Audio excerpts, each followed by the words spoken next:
Summer can really suck as an autistic person for a lot of reasons. For me, it's too hot. This is the theme of the whole thing. It is too hot. I am dying. It makes everything worse. Please, it's too fucking hot. Okay, it's too much. Even right now, it's already gone up. I had to turn the AC off so I could film and talk about this, and it's already gone up a couple of degrees in here. It's too, And I'm filming this back in June, okay? So who even knows how hot it is now in July? Like, forget it, right? My body generally feels better in the heat in terms of the weird pain and like joint and like issues and things that I have. In the heat and the warmth, I feel better. Like my feet don't hurt as much. My legs and my back don't hurt. They still hurt, but it doesn't hurt as much as it does when it's really cold. But that's like, it's such like the suffering that I experience. Generally, the sensory upset from being too hot kind of really outweighs that for me though. I don't know. I get like mixed messages from people who are like, no, summer is so much better. It's so much better to be too hot than too cold. And I'm like, I don't know, because like legally, right? Like I can only take off so much clothing and like walk down the street. Do you know what I mean? But like in the wintertime, I have like all my safe stuff and I can just keep like piling on the layers. Like it's not uncommon for me in the winter to wear like 2 or 3 sweatshirts. Also because I don't like winter jackets, so I'll wear 2 or 3 sweatshirts and then my rain jacket so that I can control the amount of insulation that I have. Oh my God, wintertime. We should talk about that when we get there. Because it can also be the complete flip opposite where like some days you just don't want to have on as much bulk. But for me, not being able to wear my sweatshirts in the summertime is a biggie. And something that I've done this year is I've had it last year, but I've never kind of worn them this way with this intention, where I just wear like the bra and the sweatshirt and the sleeves are cut off the sweatshirt, kind of like I cut the sleeves off this thing. I cut the sleeves off my sweatshirt so that I can have the hoodie and the weight of my sweatshirt. I need somebody to come up with a cooling sweatshirt. Figure it out. Let's go. It's 2026. Let's make it happen. Where's the cooling sweatshirt that the autistic people can bundle themselves up into in the dead of summer? I would throw money at that if I had money to throw. It's also that somehow like my clothes, just generally speaking, the clothes that I can wear are less comfortable. I will say being able to wear shorts, I'm this guy. I will wear shorts like until it snows. Like I will wear shorts for as long as possible. Jean shorts. I hate pants. I hate them. I hate pants. Pants.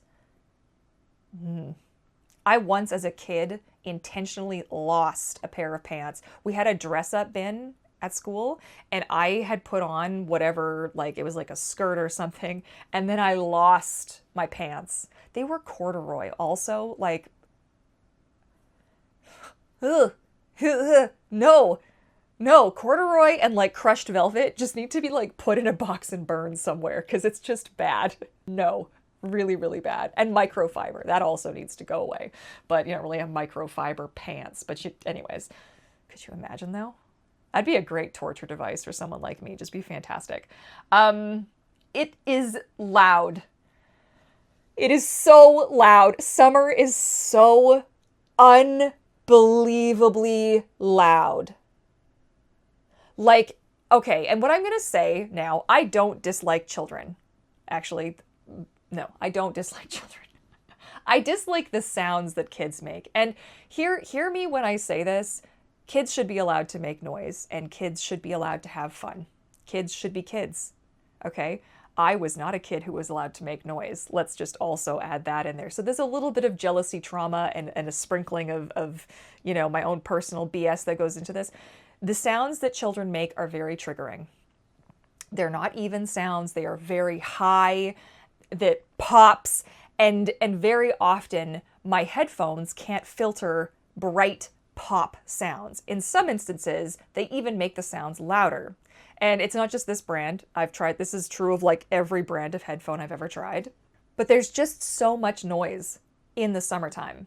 There's kids always screaming. There's people moving. There's parties. There's fireworks. Heaven help me with the firecracker popper things that people are just out in the woods using. I can't. Fireworks. I don't, you know what? They're pretty to look at.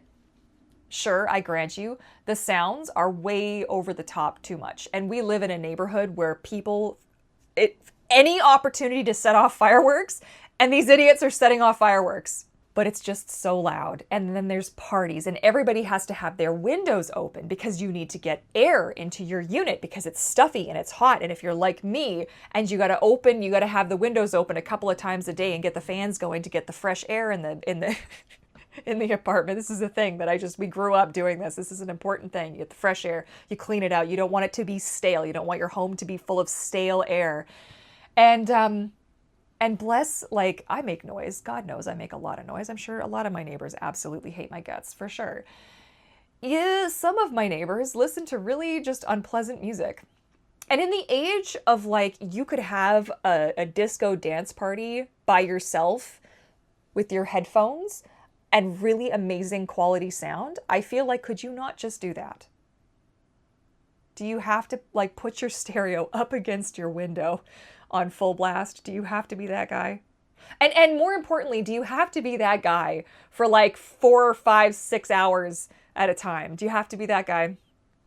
Can we not find some kind of a thing? Because I'm over here constantly wearing headphones. In the summertime, it's so bad. These are just glued to my head. And they get sweaty, by the way, which is lovely and gross and just, it's fine. It's not fine, but it's fine. You know, it's my responsibility to manage my shit, but it's not anybody else's responsibility to manage their shit to avoid impacting me and my shit. But as long as I don't impact them and their shit, then it's fine. That's the theme. That's like the autistic experience summarized. Either the late diagnosed, high masking autistic experience is the expectation that I should not impede on your existence, but you can never vice versa. Like you couldn't accommodate me to make it easier for me not to fuck up your entire existence. Do you see the give and take? It's just not happening. Oh, and it smells. I'm reading off my notes in case you're wondering why I keep looking here. I had to make notes for this because there's so many things that piss me off about summer. I had to make notes. I'm trying to be a little bit more coordinated and organized for you guys. Still lots of rambling and tangents and shit, but having a little bit of more of a pinpoint, this is where I'm taking us all, like a roadmap, if you will. Okay, back to the point now that we've side quested. It smells. Summer smells. All the plants stink. All the people stink. All the dogs stink. It doesn't rain, and so then the people who let their dogs piss on parts of the building that it's not like in dirt or in soil or anywhere that sprinklers could reach. It's like in the entryway to the downstairs parkade where they let their dogs just piss and it just dribbles down the sidewalk and then it cakes and it dries in the hot sun, and then it smells, and it's just like, my God, first of all, do you have to be that stupid? Like, just put the dog on the grass, please. There's grass right there. I'm not asking you to walk 40 feet here. Lord, but it smells, and then the garbage smells, and again, this is no, like, it is what it is, but the way that the bins are carried out, stuff sometimes spills onto the driveway, and then that spills, and then it just builds, and then it cakes on, and it smells. And so by the time you get to August, and like this doesn't bother other people, this just seems to bother me. Like I don't really know a lot of other people who notice all these smells, but like it stinks. Like summertime just reeks. Everybody's cooking something and it isn't always to my taste. And it's not even that it's necessarily a bad smell. Like today we were hit with the mother of all garlic bread smell that I was just like, okay, I want to knock on everybody's door to be like, who's cooking? And can I have some? Please. Thank you. Feed me. Make the dog face.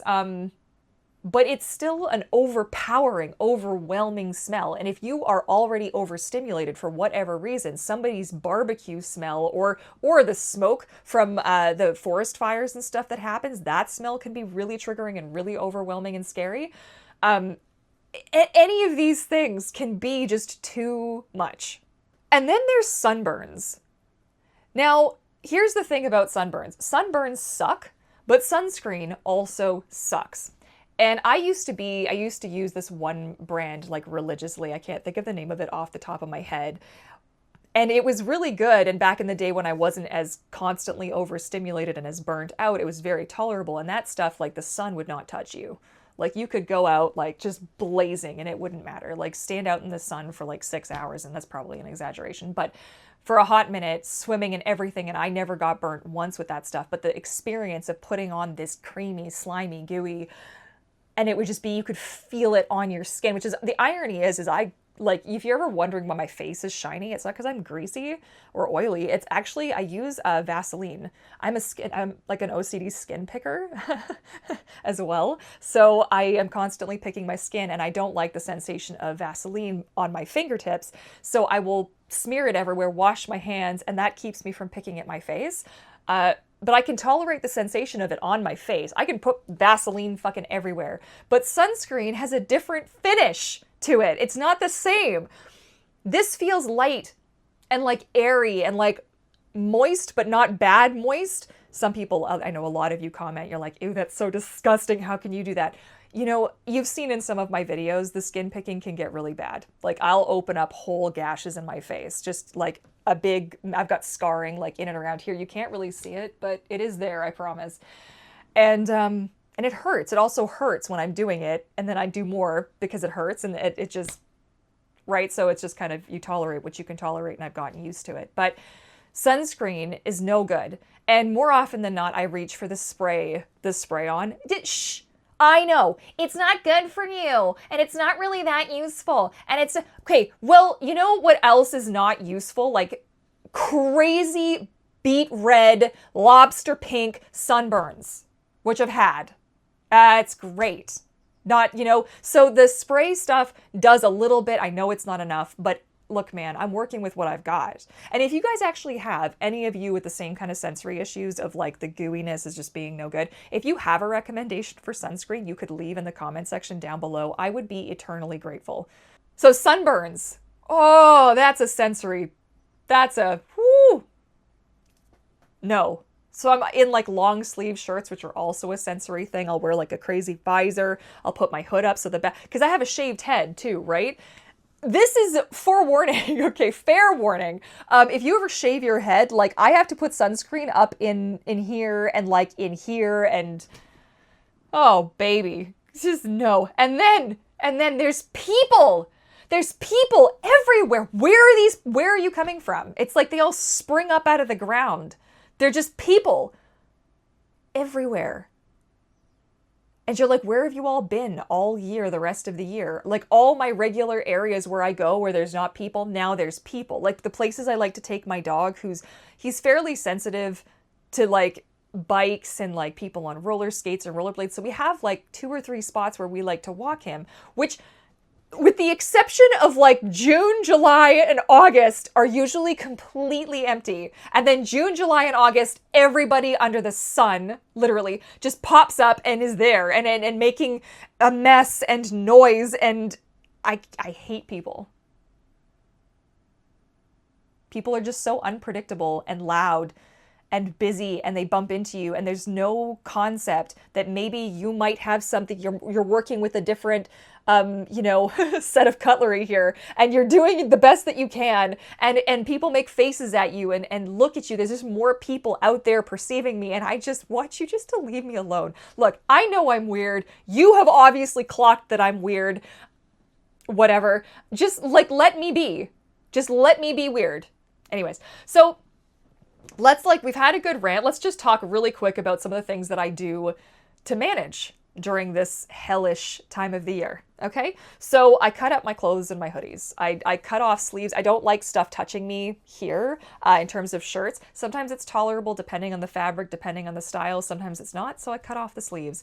I will cut up everything I own, and I will do little bits at a time, or I'll test on like crappier like items that I'm gonna get rid of or aren't wearable anymore, just to make sure I like the style.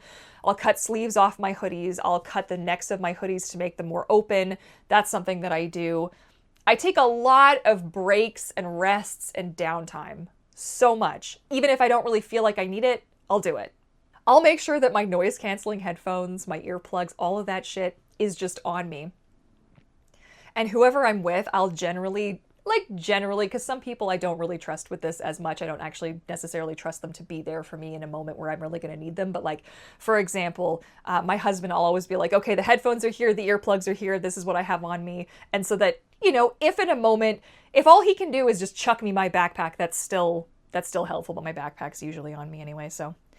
I always keep peppermint on me. If you have a scent or a smell that you like that will help cancel out, I know some people will carry a stick of deodorant with them that has like a smell, like a powder smell or something, and they'll just put some under their nose. I use peppermint. Peppermint has been a long-standing, I love peppermint. I love the smell of peppermint, and damn you, GERD, for making peppermint not safe anymore. But I love peppermint, and I will just lather that shit everywhere. I love it so much. Just be careful around your eyes because it does burn like a motherfucker. So just be aware of that. But something to help mitigate some of the stink is very helpful. I already mentioned this, but I use spray-on sunscreen, or I will wear a long sleeve, very loose-fitting, lightweight shirt that I can like pop the collar on and have most of my arms. It's oversized, like this is like a 1 or 2XL to just make sure that it's nice and loose and baggy, but it still covers me quite a bit. I avoid at all costs going out during peak hours for everything. So where I would normally take my dog out, like, okay, so we would go over lunch. Now we wait until it's the evening, until it's dark. Like, or if it's cooler, going to be cooler in the day and a warmer in the afternoon, or we'll go early in the morning. You always try and shake it up because it's good for your routine never to be like something that people can nail down exactly anyways for your own personal safety. It's good to shake it up. And, but I'll do it for him. I have to be thinking about his needs as well. He doesn't do as well in the heat. He does okay in the heat, but he doesn't, you know, right? None of us really do. So I make sure that we're taking him out when it's cooler. And if it can't be cooler, then we'll stick to local, more like closer areas where we can walk him in the shade. I avoid letting myself overheat if I can. I'll wear either like one of those cooling bandanas around my neck. I will stay in as little attire. I'll carry an umbrella to keep myself out of direct sunlight, but I will do my very best to avoid overheating at all costs, because overheating for me is like almost the *1 guaranteed trigger of a meltdown, like of a full screaming, rip off all my clothes kind of a meltdown.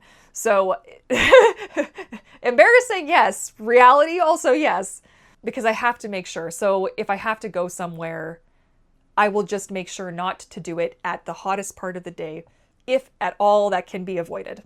So now I want to turn it over to you guys. How do you guys deal with the heat? Like, what do you do? Do you have any tips or tricks or things that I didn't mention, things that you like that you think I might like? Like, this is one of my favorite things when I cover a topic like this, and then you guys are like, hey, this is something you could try, or hey, this is like, yes, please. I do this as much for you guys as I do it a little selfishly for me, because I always love to hear what you guys know that I might not. It's very helpful, and it starts a conversation. Plus, even if it's not something that works for me, you never know who else is reading my comment section who might find your comment and be like, ding, ding, ding, that's going to solve all my problems. So, I feel like I really just blasted through that one, and it's still, I was going to try and keep this shorter. Like, I feel like my 25-minute long videos are just too long for you guys.